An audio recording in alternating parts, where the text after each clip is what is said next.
السلام علیکم ورحمۃ اللہ وبرکاتہ۔ وعلیکم السلام ورحمۃ اللہ وبرکاتہ۔ اور سب خیریت سے ہیں؟ جی الحمدللہ۔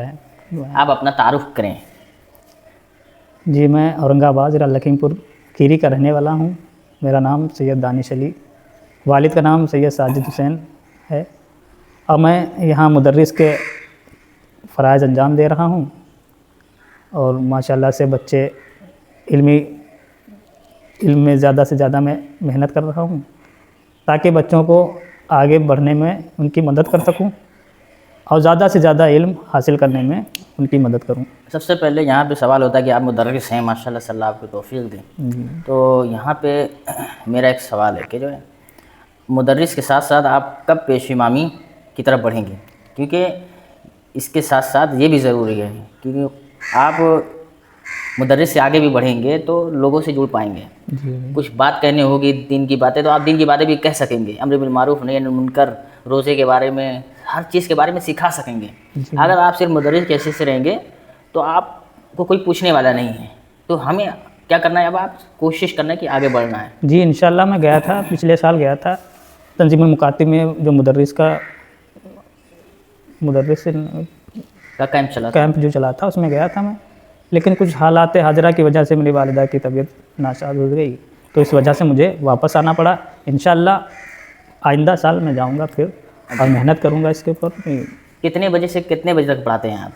جی وہی شہ پہر سے 3 بجے سے 6 بجے تک۔ ماشاءاللہ۔ آپ کی تنخواہ کیا ہے؟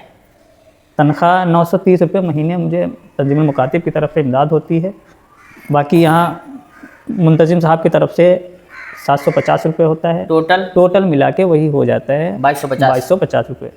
ٹھیک ہے جی۔ تو اب میں یہاں پہ سوال کرتا ہوں کہ کیا آپ اتنی تنخواہ میں راضی ہیں؟ اب گزارا تو نہیں ہو رہا ہے حالات کی وجہ سے، دل کھول کے بتائیے گا، ہاں کوئی ڈرنے کی بات نہیں ہے۔ گزارا تو نہیں ہوتا ہے آج کل 2250 روپے میں مہینے میں کیا ہوتا ہے۔ اب ماشاءاللہ سے ہماری بھی شادی ہو چکی ہے اور خرچہ بچے بھی ہونے والے ہیں۔ جی انشاءاللہ، تو خرچے زیادہ سے زیادہ ہیں، لیکن اللہ کا شکر ہے کہ میرا ہو رہا ہے اتنے میں سب۔ اب علماء کو جو مراجع کرام جو بیٹھے ہوئے ہیں نجف میں، ایران میں، اب ان کو کیا پیغام دیں گے؟ جہاں پر خمس آتا ہے، جہاں پہ زکوٰۃ آتا ہے، وہاں پہ تو لاکھوں کروڑوں روپیے اربوں روپیے آتے ہیں، تو آپ ان سے کیا کہیں گے؟ میری ان سے یہی درخواست ہے کہ خمس کا پیسہ زیادہ سے زیادہ جانچ پڑتال کر کے ہی، مطلب جہاں پہ جائز ہے وہیں پہ ہی لگایا جائے، جہاں پہ حق ہے وہاں پہ خرچ کیا جائے، وہیں پہ خرچ کیا جائے، بس میری اتنی درخواست ہے۔ جی سننے میں یہ بھی آیا ہے کہ بہت سی جگہ پہ غلط استعمال ہو رہا ہے، جی تو ان چیزوں پہ تھوڑا کوشش کی جائے۔ تو ہندوستان کے بہت سارے ایسے گاؤں ہیں، تقریباً 80% جو گاؤں ہیں، جی ان میں تقریباً یہی تنخواہ ہے 2000 2500۔ ابھی تک جو ہم نے 4-5 جگہ جو دورے کیے ہیں، 3000 سے اوپر کسی کی ابھی تنخواہ ملی نہیں ہے، کسی کی 1500 ہے، کسی کی 2200، کسی کی 2500، اس سے زیادہ ہے نہیں۔ تو اب ہمیں ایک تحریک چلانی پڑے گی، کیونکہ حقوق الناس کا مسئلہ ہے۔ مولا علیہ السلام نے کیا کہا کہ حلال مال اتنا ہی کمانا ہے، اتنا ہی مشکل ہے جتنا جو ہے آپ کے تلوار کے اوپر جو ہے جو اس کی دھار ہے اس پہ چلنے کے برابر ہے۔ اب بتائیں، اب جو بہترین عیش و عشرت سے رہتے ہیں، اب جن کے پاس مال اکٹھا ہوتا ہے، وہ والا خمس جو زکوٰۃ جو لوگوں کا حق ہے، بیواؤں کا حق ہے، یتیموں کا حق ہے، تو ان کو چاہیے کہ دیکھنا ہے کہ کہاں کہاں جو ہے ضرورت مند لوگ ہیں، ان تک ان کا مال پہنچائیں۔ اللہ نے کہا کہ اگر تم یتیموں کا مال کھا رہے ہو تو گویا کہ آپ حرام کھا رہے ہیں، اپنے پیٹ میں آگ بھر رہے ہیں، یہ تو قرآن کی آیت ہے نا۔ تو اب یہ آپ کا ہو گیا، اور آپ بتائیں کہ ماحول کیا چل رہا ہے یہاں پہ؟ یہاں پہ ماحول ماشاءاللہ سے اچھا ہے۔ میں بھی بچوں کو تعلیم دے رہا ہوں، اور ہم سے جو چھوٹے نوجوان ہیں ان کو بھی میں سکھانے کی کوشش کر رہا ہوں، اور ہمارے ہاں جمعہ ماشاءاللہ سے قائم ہے، اور جمعے میں بھی مولانا صاحب تقریر کرتے ہیں تو سمجھاتے ہیں نماز، وضو، غسل وغیرہ کے بارے میں۔ یہ تو ہر جمعہ میں ہوتا ہے، یہ تو جمعہ کے بعد اس کا آؤٹ پٹ کیا نکلتا ہے وہ ہمیں دیکھنا ہے۔ آؤٹ پٹ کیا ہے کہ جوانوں میں نماز کی بیداری ہے کہ نہیں؟ کتنے % جوانوں میں نماز کی بیداری ہے؟ آتے ہیں تقریباً سبھی آتے ہیں جو یہاں پہ موجود ہیں، جو اور کچھ ایسے بھی ہیں جو یہاں صرف عزاداری کے لیے آتے ہیں، باقی سب باہر ہی رہتے ہیں۔ تو جو ہیں موجودہ وہ ماشاءاللہ سے آتے ہیں. جیسے 20 جوان ہیں اس گاؤں میں, جی. تو 20 جوان میں سے کتنے ایسے جوان ہیں جو بالکل ہی نماز نہیں پڑھتے؟ ان کا نہیں ایسا تو کتنے ایسے ہیں؟ ایسا ماشاءاللہ 2 سے 3 4 نہیں, ماشاءاللہ سے یہاں آتے ہیں سب. تو ایسا کوئی نہیں ہے جو نماز سے دور ہے. دور ہے. یہ ماشاءاللہ سے آپ کی کارکردگی بہتر ہے. جی اب ماشاءاللہ. بتائیے خمس کتنے % لوگ نکالتے ہیں؟ اب خمس یہاں جمع ہوتا ہے, وہ منتظم صاحب کے حوالے ہے, اس کے بارے میں مجھے نالج نہیں ہے. تقریباً ایک اندازہ ہوگا کہ ایک عالم دین تھے پاکستان کے, انہوں نے سروے کیا تھا جی کہ پورے تشیعوں میں جتنے بھی ہیں 4% جی خمس نکالتے ہیں, باقی خمس کوئی نہیں نکالتا. جی آپ ان کے لیے کیا پیغام دیں گے جو خمس نہیں نکالتے ہیں؟ جی. کیا پیغام دیں گے خمس جو نہیں نکالتے ہیں؟ دیکھیے یہ حق امام ہے, اس کا نکالنا حق کے سادات بھی ہے, حق کے سادات بھی ہے, لیکن حق امام جو ہے وہ ایسی ہی جگہوں پہ خرچ کیا جائے, مثلا مدرسہ ہے, حوضہ ہے, ان جگہوں پہ ہی دیا جائے, ادارہ ہے, اور بغیر اجازے کے خرچ نہیں کرنا چاہیے. میں بتاتا رہتا ہوں لوگوں کو یہاں پر. نہیں جو خمس جو ہے نہیں نکالتے ان کے لیے کیا کہیں گے جو نہیں نکالتے ہیں؟ ان کے لیے یہی ہے کہ نکالنے کی کوشش کریں. نہیں نکالیں گے تو کیا ہوگا ان کے ساتھ حشر؟ اللہ کیا کرے گا؟ وہی حشر کرے گا. وہی حق کے امام کھانے والا وہی بی بی فاطمہ, یعنی کہ جو امام کا حق کھائے, جو حق کے سادات کھائے, تو کیا اس کے پیٹ میں آگ نہیں جا رہی ہے؟ جی بے شک جا رہی ہے, بے شک. دیکھیے لوگ کہتے ہیں چوری, دیکھیے لوگ کہتے ہیں کہ جو فلاں آدمی چور ہے وہ جگہ جگہ جا کر پیسہ چراتا ہے. جی جی. لیکن ہم بھی خمس نہ نکال کر کے امام کی چوری کر رہے ہیں, حق کے سادات کی چوری کر رہے ہیں. جی جی ہے نا؟ اب تو پھر ہمارا شمار انہی میں ہوگا جو بی بی فاطمہ زہرا سلام اللہ علیہا کا حق. جی جی. تو ہم تو بیٹھے ہوئے ہیں, کہتے ہیں کہ باغ فیدق چرانے والے جی جی لعنت کرتے ہیں, لیکن ہم اپنے اوپر کب لعنت کریں گے؟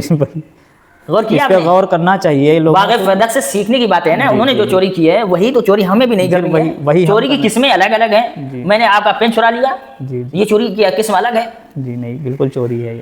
لیکن میں نے آپ کو مار دیا ہے نا, یہ بھی ایک حقوق الناس ہو گیا کہ آپ کو نہیں مارنا ہے, یہ بھی غلط. دیکھیے یہی میں کہنا چاہتا ہوں کہ ہم نے جب امام اور اللہ کو خالق مانا ہے جی جی تو ان کے بتائے ہوئے احکاموں پہ ہم کو عمل کرنا چاہیے. جی جی. اور اگر ہم وہی کام انجام دے رہے ہیں جو ان کے دشمنوں نے کیے تو ہم میں اور ان میں کوئی فرق نہیں رہ گیا. جی جی. تو ہمارا لوگوں سے یہی پیغام ہے کہ زیادہ علم دین کی طرف بڑھیں اور امام اور رسول کے بتائے ہوئے راستے پر چلنے کی کوشش کریں.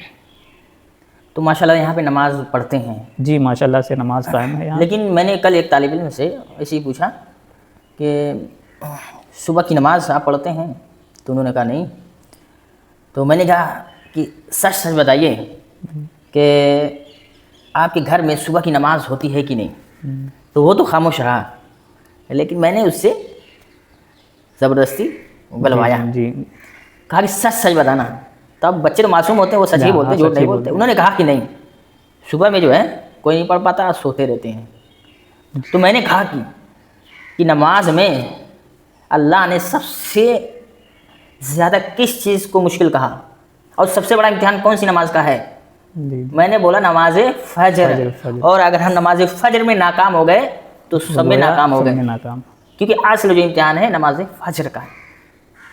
اس میں کامیاب ہو گئے تو ساری نمازوں میں جی جی کامیاب. اب آپ اپنا نظریہ بتائیے کہ پورے انڈیا میں, پوری دنیا میں نماز فجر کتنے % پڑھتے ہوں گے؟ انالائز کیجئے. ہمارے انداز سے یہی ہے 40% تک ہوں گے. 40% لوگ نماز فجر نہیں پڑھتے. اس کا مطلب یہ ہے کہ 60% نہیں ناکام ہیں. اب اللہ قرآن مجید میں کیا ارشاد فرماتا ہے کہ کاش کہ وہ لوگ دیکھتے کہ جب ہم جہنمیوں سے پوچھیں گے کہ تم کو کس چیز نے جہنم میں پہنچایا, تو وہ کہیں گے پروردگار عالم ہم نماز نہیں پڑھتے تھے. تو اب جو 60% نماز نہیں پڑھنے جو اصل امتحان ہے, تو ان کا حشر کیا ہوگا آپ بتائیے؟ ان کا حساب سخت نہیں ہوگا؟ تو سخت ہی ہوگا. جہنم کا جو وعدہ کیا, جہنم کیا ہے؟ مل قاریہ وما ادراک مل قاریہ, سجین وما ادراک ما سجین. یہ جو میں آیت نہیں ہے, سجین کا استعمال کیا ہے. سجین کون سا؟ علیین کے مقابلے میں علیین جنت کا مقام ہے, سجین جہنم کا مقام. یہ جو تذکرہ ہے جنت و جہنم کے, جو نام اللہ نے دیے ہیں وہ ہمیں معلوم ہونے چاہیے یا نہیں؟ بے شک معلوم ہونا تو جب معلوم ہوں گے تبھی تو نماز پڑھیں گے بھائی۔ جی۔ اللہ نے بے نمازی کے بارے میں کیا کیا ارشاد فرمایا ہے؟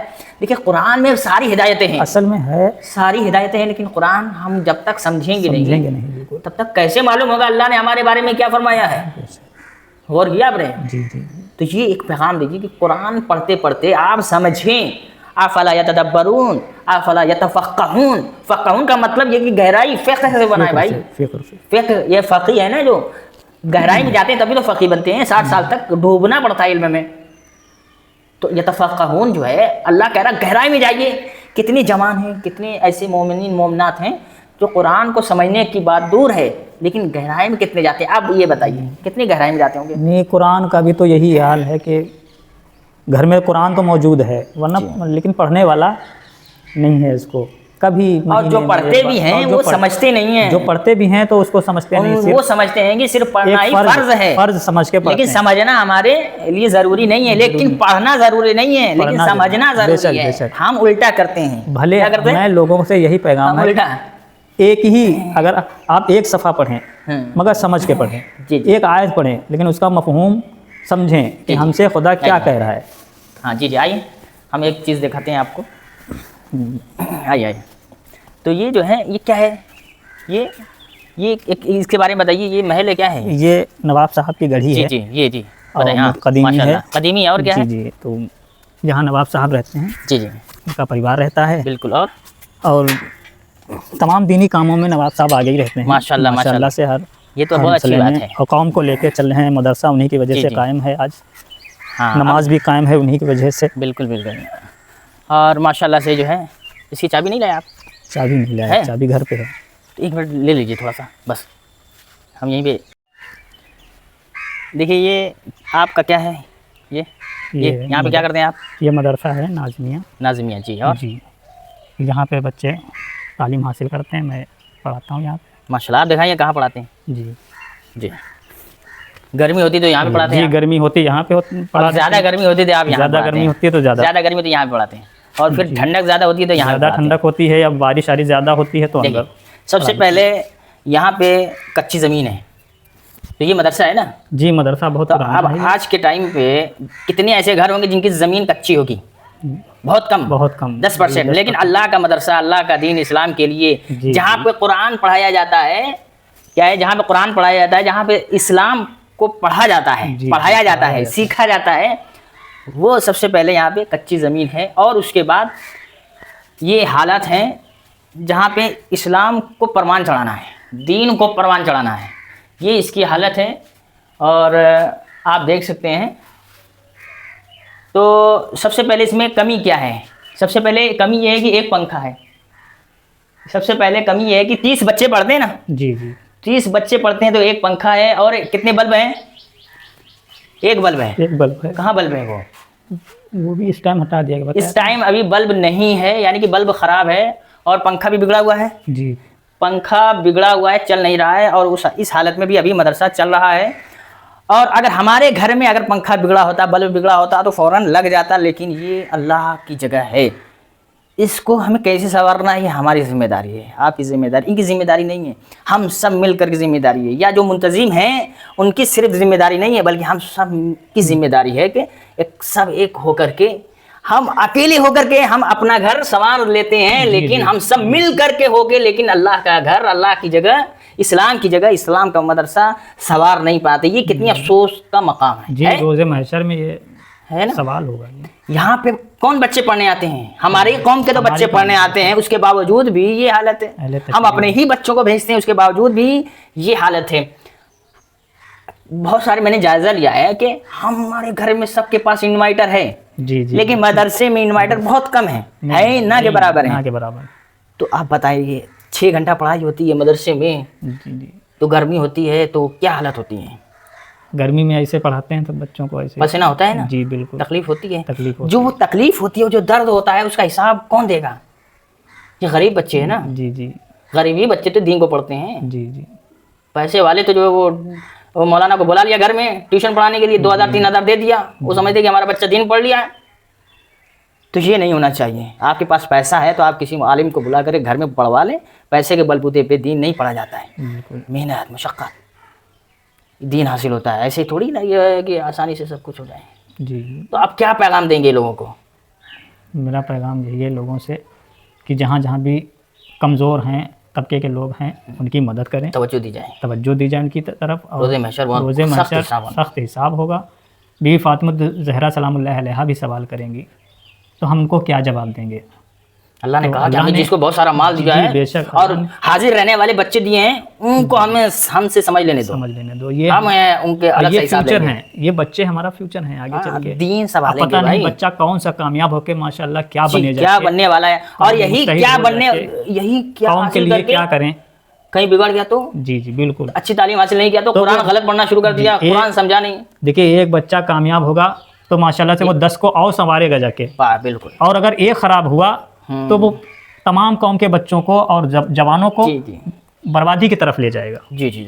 تو میرا پیغام یہی ہے لوگوں سے کہ مدرسوں کے پہ خاص توجہ دی جائے اور جو کمزور طبقے کے ہیں ان کی زیادہ سے زیادہ مدد کی جائے. اپنا وقت دیں اور بچوں کو, یہ مستقبل کے جو سرمایہ ہیں دین کے زمام پکڑے ہوئے ہوں گے. جی بچوں پہ زیادہ خاص کر توجہ دی جائے اور مدرسے میں ضرور پڑھنے کے لیے بھیجا جائے. ہم اسکول میں بھیجتے ہیں 2,000 5,000 15,000 فیسیں دے کر بھیجتے ہیں, یہاں پہ 100 روپیہ دینے کے لیے مشکل ہوتی ہے. 50 روپے کی رسید کٹوانے میں لوگ مشکل ہوتی ہے, یہ ہر مہینہ دقتیں ہوتی ہے نا. تو میرا یہی پیغام ہے کہ دیکھیے یہ اخروی تعلیم ہے, یہاں بھی جو پیسہ خرچ کریں گے وہ آپ کا پیسہ نہیں سیف ہوگا. اللہ کہہ رہا ہے کہ میں اس کی ضمانت لیتا ہوں. جو دین کی راہ میں پیسہ خرچ کرتا ہے میں اس یہ آپ کا سرمایہ ہے, یہ اس کا بدل انشاءاللہ گویا کہ اس نے مجھے قرض دے دیا بھائی. جی یہ اب جو اللہ کو قرض دے اب اللہ کیسا چکائے گا؟ جو قادر و مطلق ہے جس کا کوئی ثانی نہیں ہے, تو یہ ہمیں اللہ کو قرض دینا ہے. اللہ کہتا ہے تم مجھے قرض دو. جی کیا ہے وہ انصاف پر ہے, انصاف. ان اللہ اشترى, جی اللہ کیا خریدتا ہے؟ اللہ کہتا ہے کہ میں بھی کچھ خریدتا ہوں. ان اللہ اشترى, بے شک اللہ کیا خریدتا ہے؟ اموال کا ذکر ہے. تمہارے نفس تمہاری جان کو خریدنے والا خریدار ہے, مال خریدار ہے تمہارا. جی اور پھر اس کے بعد کہا کہ اگر تم اب مال جو ہے اللہ کو بیچ دو اور اپنے نفس کو بیچ دو, اللہ کیا کرے؟ ہمیشہ کے لیے تمہارے لیے جنت ہے. تو اب بتائیے اللہ کیا خریدے گا ہم سے؟ مال خرید رہا ہے. میں آج دنیا جو ہے, دنیا کی ہمارے قوم کے جو لوگ ہیں وہ زمانے کی طرف بھاگ رہے ہیں. جی وہ دنیاوی تو دولت حاصل کر رہے ہیں لیکن آخرت کی طرف ان کی توجہ نہیں ہے. ہمارا دین کدھر جا رہا ہے, کیا کر رہے ہیں؟